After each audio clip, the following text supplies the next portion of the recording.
Let's take a look at the pyramid mine, which is actually an alien atmosphere creation factory device. Yeah. So it looks like we've got these heaters at the top here. And then this looks like human construction. I think so, yeah. And then this is a mine for turbidium, I guess. Turbidium. Yeah. It's like turbidium salt flat looking thing. And then the mine is exactly actually where your mouse is. Yeah, right here. That's the mine. And then there's a more zoomed in pic over here.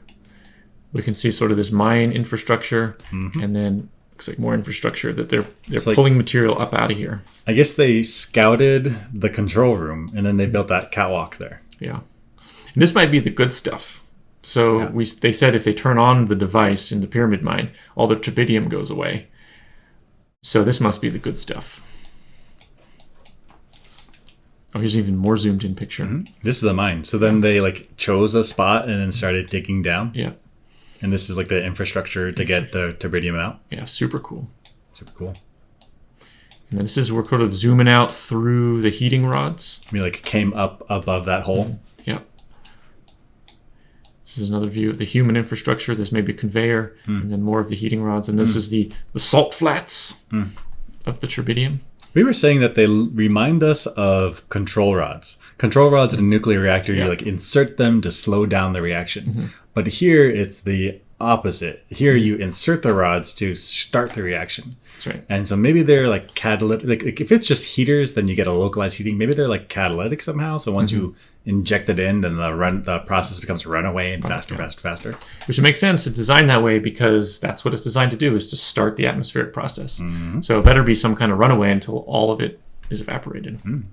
It's very cool. Very clever aliens. And I guess these are power couplers or something. Because we're above the heating rods at this point, I think. Right. And here's another view. This reminds me a lot of Cherenkov radiation inside of nuclear reactors. Yeah. Maybe there is some kind of nuclear component to this, because we don't really know how this works. That's right. Maybe these things are spun up all the time with a mild nuclear reaction, and then when you drop the heater rods in, then the chain reactions down there. Run away. Yeah, very cool. I don't know.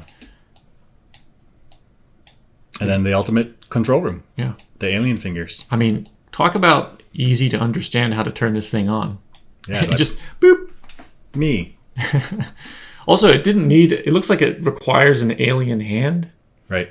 But when Arnold turns it on, he just sort of fits his hand in there. Oh, he just doesn't want these guys. Yeah. But I was thinking about it, what a weird alien hand where there's a ridge in the middle that's actually very suited for having two fingers like this. Oh, yeah. Maybe the alien hand does have 5 fingers, but this is their corporate symbol or something. Oh, it could be, yeah. Well, we could have 2 fingers, or maybe they just have one big finger. With a ridge in the middle? I mean, it could be evolved.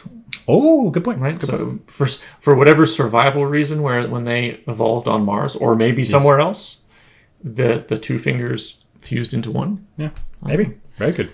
Yeah.